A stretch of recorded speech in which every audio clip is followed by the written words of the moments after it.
Halo semuanya, kita bertemu lagi untuk kembali belajar bersama. Setelah kemarin kita mengenal mengenai keseimbangan lingkungan, hari ini untuk dapat menjaga keseimbangan lingkungan dan sumber daya alam di lingkungan, kita dapat melestarikan melalui tanaman di sekitar. Kita dapat melestarikan tumbuhan dengan mengambil bagian-bagian dari tumbuhan tersebut. Sebelum kita melestarikan tumbuhan di lingkungan sekitar kita, kita terlebih dahulu mengenal bagian-bagian tumbuhan. Bagian-bagian tumbuhan.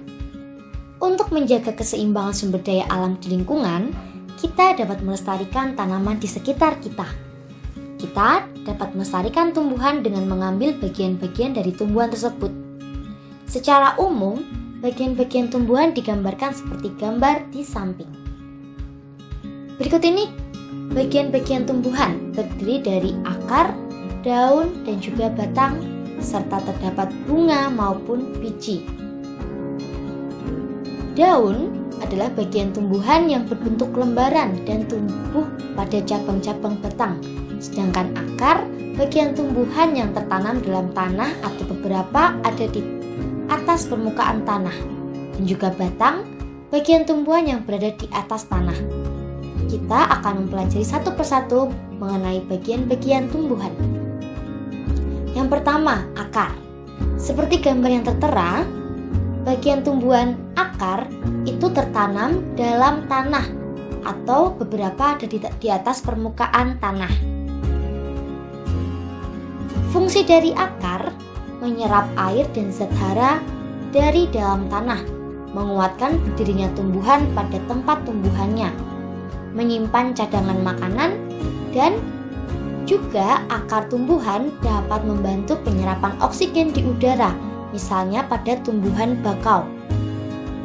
Berikut jenis-jenis akar. Terdapat akar serabut yang dimiliki oleh tumbuhan berkeping satu atau monokotil. Contohnya tumbuhan padi, jagung, dan kelapa. Nah, akar serabut ini berbentuk seperti serabut dan berukuran kecil. Sedangkan akar tunggang itu dimiliki oleh tumbuhan berkeping dua atau dikotil. Contohnya pohon mangga, pohon jambu, dan pohon jeruk. Nah, akar tunggang terdiri atas satu akar besar dan akar-akar lain merupakan cabang dari akar-akar utama. Bentuk akar lain pada tumbuhan tertentu, yaitu ada akar gantung atau akar udara yang berfungsi mengambil uap air dari udara, contohnya pada pohon beringin. Sedangkan ada yang namanya akar napas yang berfungsi untuk bernafas dan mengeluarkan zat tertentu seperti garam, yaitu contohnya pada pohon bakau jenis api-api. Lalu ada juga akar papan atau banir yang fungsinya membantu tegaknya tumbuhan. Contohnya ada akar pohon kenari dan pohon randu. Dan akar tunjang yang berguna untuk menahan tumbuhan agar tidak roboh. Akar ini terdapat pada pohon bakau dan pohon pandan. Yang kedua yaitu batang. Batang ini bagian tumbuhan yang berada di atas tanah. Biasanya besar ya. Dan fungsi dari batang yang pertama menyalurkan air, zat hara, dan tumbuhan makanan ke seluruh bagian tumbuhan. Yang kedua, batang adalah tempat tumbuhnya daun, bunga, dan buah. Serta batang tempat menyimpan cadangan makanan pada beberapa jenis tanaman tertentu, misalnya tanaman tebu. Jenis-jenis batang, ada batang berkayu. Batang berkayu memiliki zat kayu dan kandungan air yang lebih sedikit. Contohnya pada pohon jati, pohon mangga, dan pohon beringin. Lalu ada batang basah dan berongga. Batang basah dan berongga ini biasanya bertekstur lunak karena mengandung lebih banyak air dan udara. Contohnya bayam, pohon kacang, jagung, dan bambu. Yang ketiga, bagian tumbuhan ada daun, di mana daun ini berfungsi sebagai tempat fotosintesis, yaitu Proses pembuatan makanan pada tumbuhan dengan bantuan energi cahaya matahari sebagai tempat penguapan air serta sebagai alat pernafasan pada tumbuhan. Jenis-jenis daun dibedakan berdasarkan tulang daunnya. Yang pertama ada tulang daun menyirip. Tulang daun menyirip tersusun rapi mulai dari tangkai daun hingga ujung helai daun. Contohnya pada daun mangga dan daun jambu.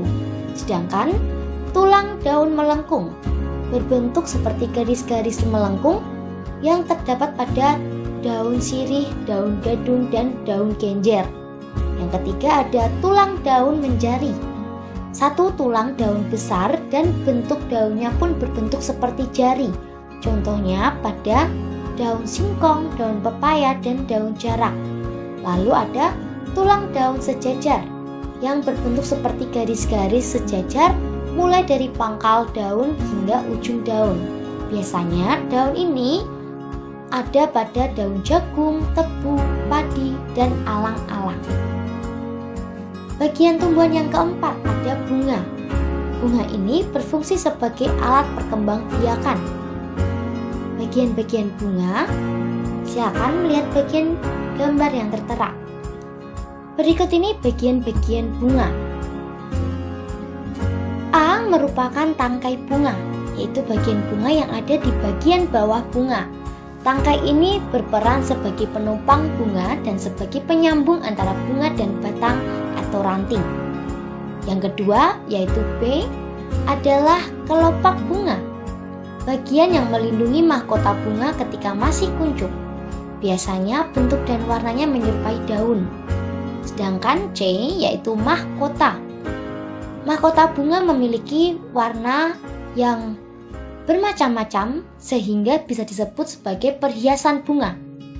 Warna yang menarik itu berguna untuk memikat kupu-kupu atau serangga lainnya untuk membantu proses penyerbukan agar hingga pada bunga yang lain. Yang kedua, putik.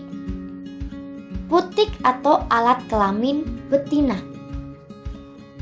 Putik ini berada di bagian tengah-tengah bunga dan biasanya dikelilingi oleh benang sari.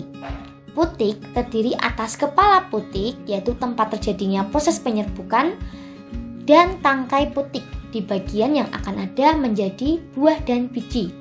Selanjutnya ada benang sari atau alat kelamin jantan. Pada bagian tengah bunga yang berdekatan dengan mahkota bunga letaknya, bersifat ringan dan mudah sekali terbang ketika tertiup angin. Benang sari terdiri atas tangkai sari dan kepala sari, di mana dihasilkannya serbuk sari, serta dapat menempel pada kaki, kepala, dan tubuh kupu-kupu atau serangga yang hinggap. Lalu yang keempat ada buah dan biji. Buah merupakan bagian tumbuhan hasil dari perkembangan bunga, dan buah berfungsi untuk melindungi biji, karena buah ini terdiri atas daging buah dan biji.